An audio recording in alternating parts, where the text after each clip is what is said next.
No matter what time of year it is, the NFL is king. And we saw that with all the crazy amounts of free agent moves, landings, and trades. We've seen the Atlanta Falcons trade Matt Ryan to the Indianapolis Colts.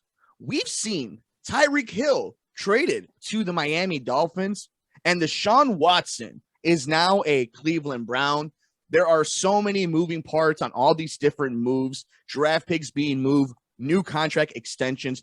But here on the Sports Cubicle, I kind of wanted to talk about the impact of these moves and also the dirty truth about these moves. Here on the Sports Cubicle, it's Devin Tingle, it's Paul Chivari, I'm Mike Mercado. Thank you so much for making us a part of your day. Make sure you're following us on Twitter at Sports Cubicle TV.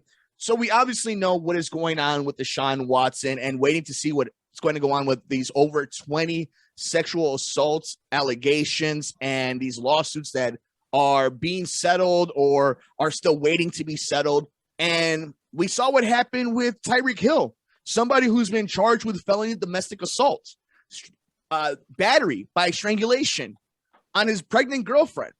And then a few years ago, we see that video leaked, that audio leak of him basically admitting to child abuse when he broke his son's arm and telling his then fiance that she should be scared of him.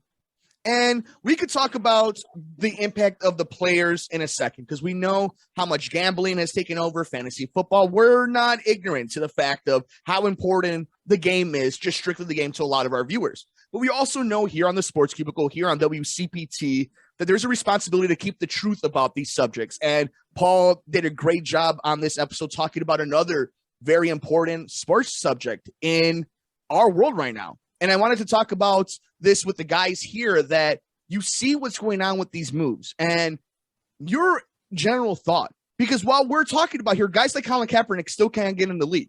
But Deshaun Watson is going to serve 6 games and then be right back in it, having the highest paid guaranteed money in National Football League for a quarterback. Tyreek Hill is going to be a monster with Jalen Waddle on his other side and Tua Tagovailoa throwing them deep balls.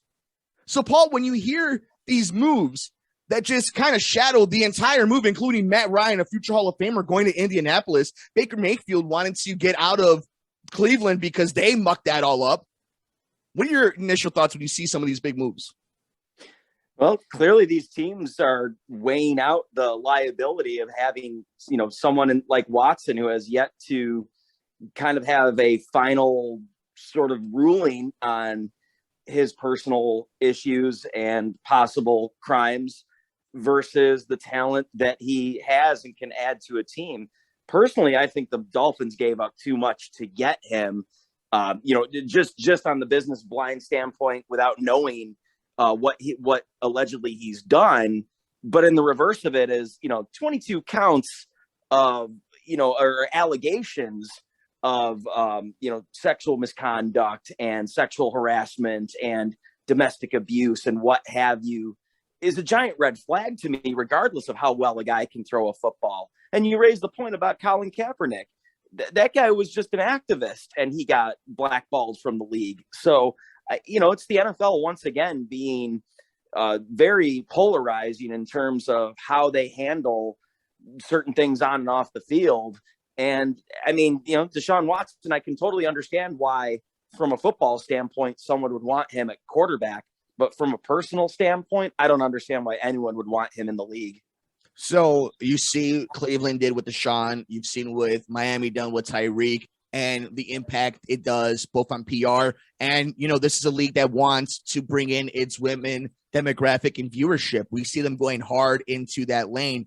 But on the field, how does this impact the AFC East and the AFC North, respectively? I mean, are the Browns now a legit contender in a division with Lamar Jackson and Joe Burrow and now Mitchell Trubisky, baby? Or in the AFC East, are the Dolphins right there with Josh Allen, the Bills, and Mac Jones, Bill Belichick, and the New England Patriots? Like, where do you think this does on the field?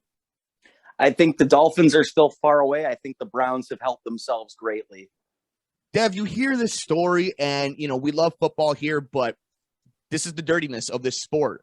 And, obviously we know more nice, well-adjusted men that play in the NFL than people that have checkered past like this and alleged checkered past like this.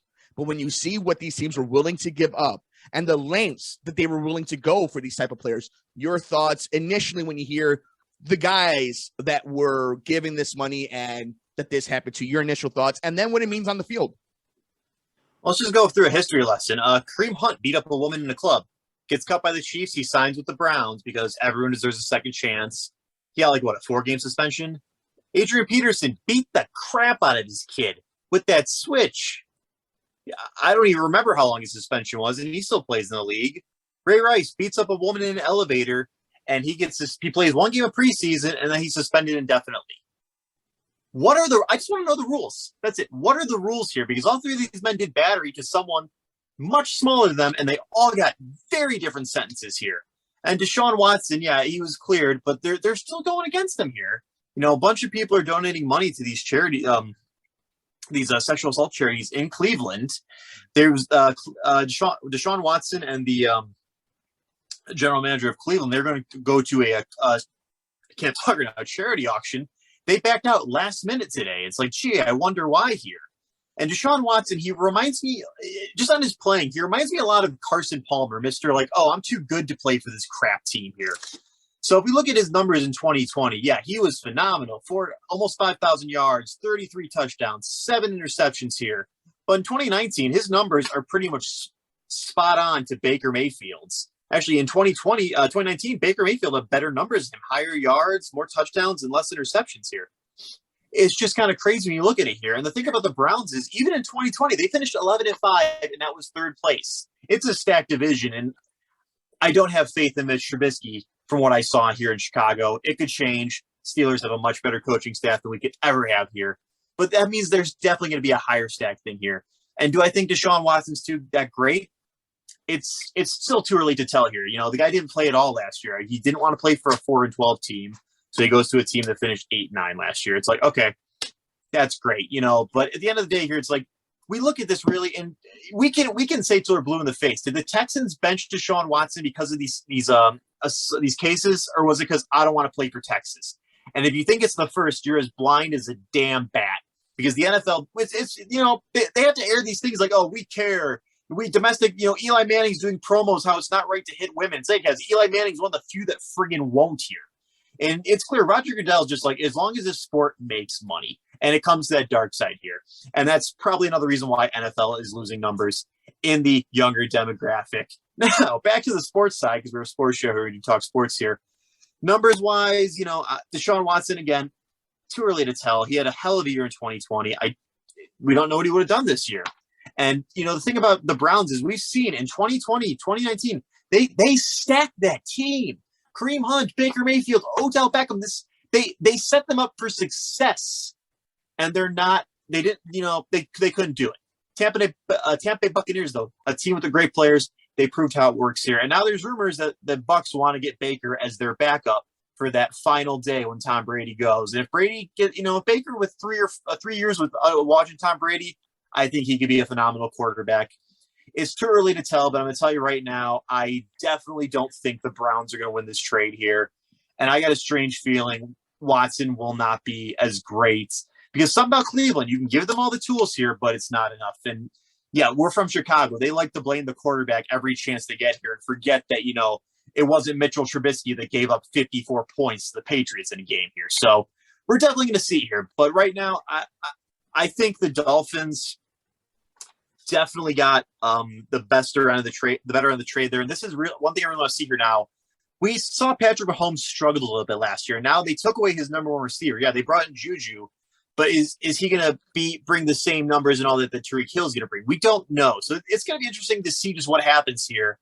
It's very early to tell, but right now I'm telling you, I think that the Texans won that trade, not the Browns.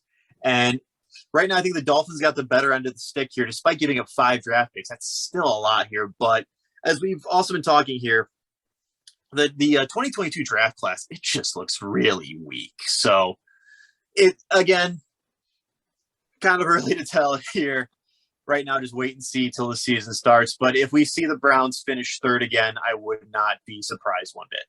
I think the big thing that I take from all of this is it's not just an NFL problem. It's a societal problem when it comes to domestic violence.